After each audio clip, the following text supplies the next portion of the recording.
for trespassing at the very school where 17 people were killed last month. Officials say 18-year-old Zachary Cruz got past locked doors and gates and rode his skateboard through the campus of Marjorie Stoneman Douglas High School. He allegedly told deputies that he went to the school to reflect on the school shooting and soak it in. Zachary Cruz was being held at the same Broward County jail where his brother is now being held. Hey, YouTube family and beyond. What's up, everybody? I hope and pray you all are doing well today. So, we're going to talk about a brother of suspected Florida school gunman charged with trespassing at Marjorie Stoneman Douglas High School. People, you won't believe this story here. So, it's just like the one I told you about, self proclaimed supremacists. That's Dylan Ruth and his sister, who ended up getting in trouble. You know, he's the guy that went into the South Carolina church and shot up the 9 black people.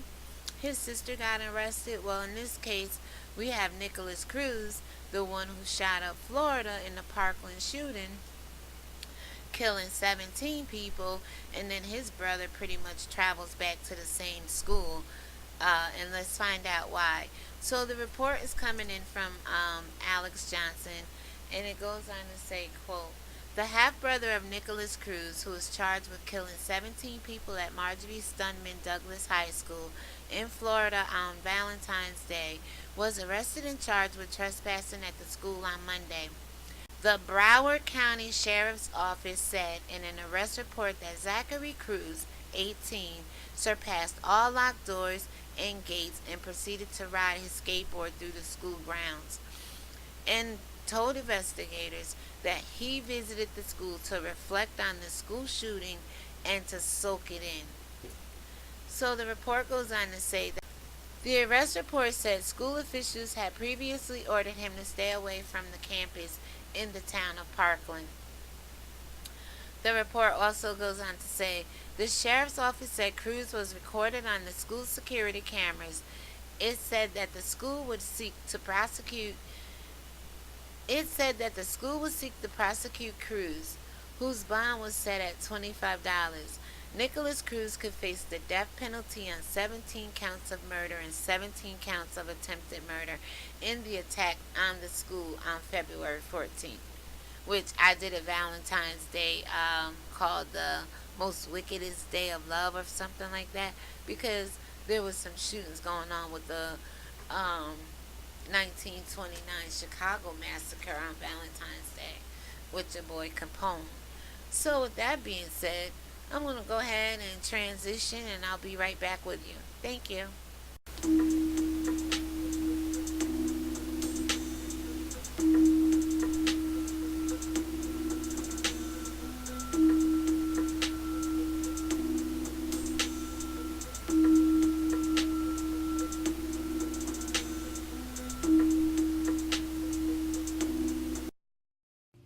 Hey YouTube, what's going on? So you heard the story already. Basically, I just want to say, to me, I don't think this is an apple don't fall far from the tree kind of story.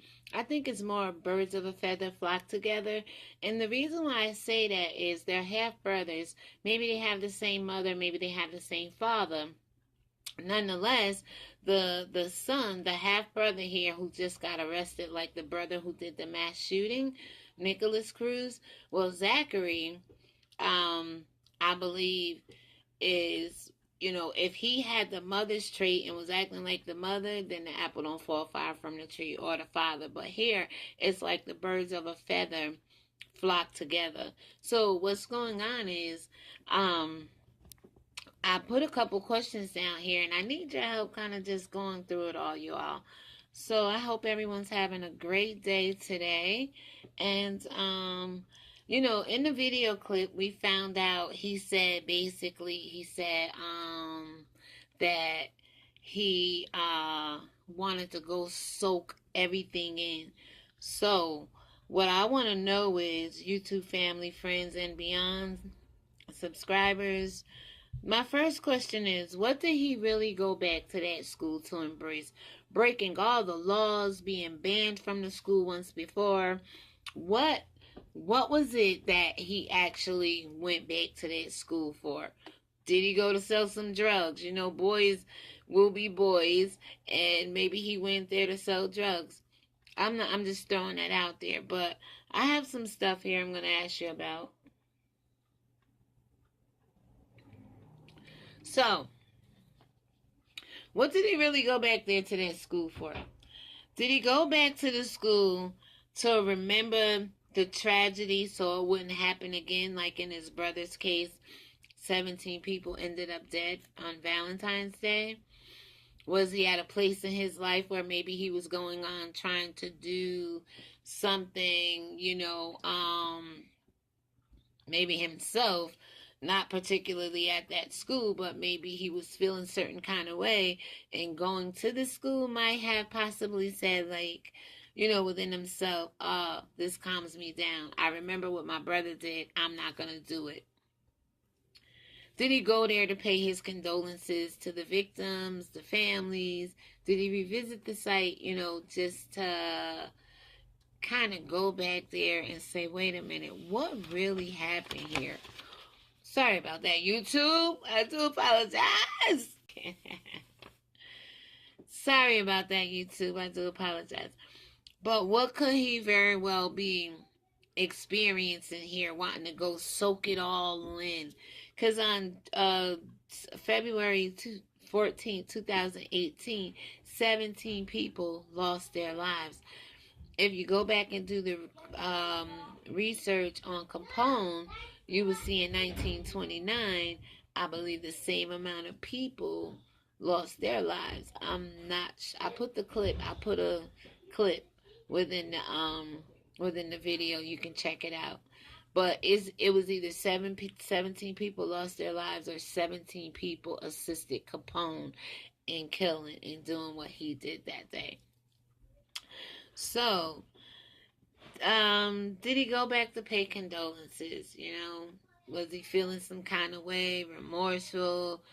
Him and his brother, have they been keeping in contact, through the phone, through writing, through visitation? What kind of dialogue was going on between these two young men? Is the young man the older brother, Nicholas Cruz, who's facing death penalty for 34 counts, y'all. 17 of murder and 17 attempted murder. Are they plotting? Were they planning? Did he get to the school and get scared? Was he there to act out anything? Granted, his bail was only $25. They said they didn't find any weapons or anything like that on him, but did he have them stashed out? If he got through locked doors and locked gates, he probably could have had something stashed somewhere, stashed in the school. You understand what I'm saying? Because the gatekeepers obviously wasn't there. And let me just say something here. That's what it is with you Christians sometimes. People who say they believe in the Most High God, but yet you're not keeping the gate of heaven. Somehow Satan is infiltrating the schools, the kids. Already the government took God out of the public sector. And when that happened, all hell broke loose. And the world's been slowly going to hell, Godspeed. But it's up to you people to learn the truth and to make a decision within your heart, if you have children, to do what's right. Hey again, YouTube. So I'm not going to say by the Bible, because I don't believe everything in the Bible is totally correct. But there is some truth in there to set us all free, if that's what you want to be. Some people like oppression. They like being slaves because that's the mentality of them. But if you learn and know the truth, then in no way, shape, or form can you or anybody else in no way, shape, or form can anybody infiltrate you or your children, whether you're with them or not, to do evil, wicked things like this young man's half-brother, like Zachary Cruz's half-brother, Nicholas Cruz, who shot up 17 people on Valentine's Day, 2018. So, let's move on real quick. I want to just go on and say,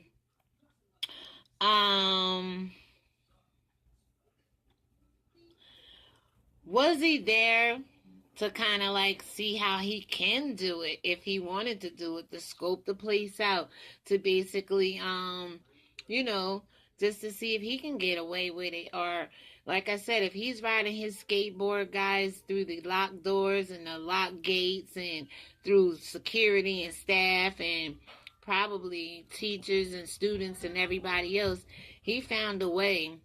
He found the way into the missing link of that school. And let me just ask you this. Did the school really put anything into place as far as from February 14th to now to have, some random person just coming on school property who was banned? So did they really have a security system in place? A detailed security system in place that would prevent another shooting like February 14th. And also, I want to get to this point right here, and I think this is really what's going on realistically and what's more believable on this story's level. This guy could have been dealing with half-brother separation, meaning maybe they did everything together. Maybe he's been out there acting out, don't know how to act since his brother got arrested Valentine's Day. It's pure sheer stupidness, and it could be influence from the brother on the inside. Maybe the brother on the inside feels some kind of way because maybe he wasn't getting visits. Maybe family turned his back on him. Maybe people don't support him because of what he's done and where he's at. And maybe he got, because that's how spirits and demonic things work. They find someone who's not operating in them higher selves, someone dealing with low self-esteem, all kinds of separation anxieties, problems with not being raised by their parents, being half brothers, half sisters, things like that. So maybe this young guy somehow, the one in prison could have got to the one out of prison and said, yo, go back there and visit there. Like I said, maybe they were plotting on this together to probably do something else. Thank God that Zachary got caught in the process of it all, because we don't need lives being taken senselessly. You understand what I'm saying, people? This is bullshit right here. We hear far too many stories of this, black or white. I don't know. The person, we all have a free will, not just freedom of speech, but we have a freedom of choice to choose where our soul is going to dwell for eternity, but how it's going to live in the earth while it's still yet present. And a lot of people, they spend time on, getting their car insurance. Let me say this. They spend more time who's going to take over what when they pass away, but they don't spend a lot of time on saying who's going to care for my soul. You make preparations for the kids, for the house, for the money, for the clothes, for the car, for whatever possessions you have. But the most valuable possession a human being possesses is the soul. Because it gives you power to get wealth, or it gives you power to cause death and live dead, yet you're still alive. Like in so many people cases that I report on and that I know about because of research and things like that. People love this kind of lifestyle. They make choices to get up every day to say, I'm going to go do XYZ, and it doesn't always turn out good. So, again, let me know what your thoughts are down below. Is this young man, what did he really go back to that school to actually embrace people? And thank God, whatever it was he was going back to embrace was at some point apprehended by security and by the sheriff's office, that whatever he was going to soak in and embrace, he wasn't able to embrace it. Thank God for that. Let me know what your thoughts are down below. Subscribe, like, and share. Until next time, be blessed. Thank you.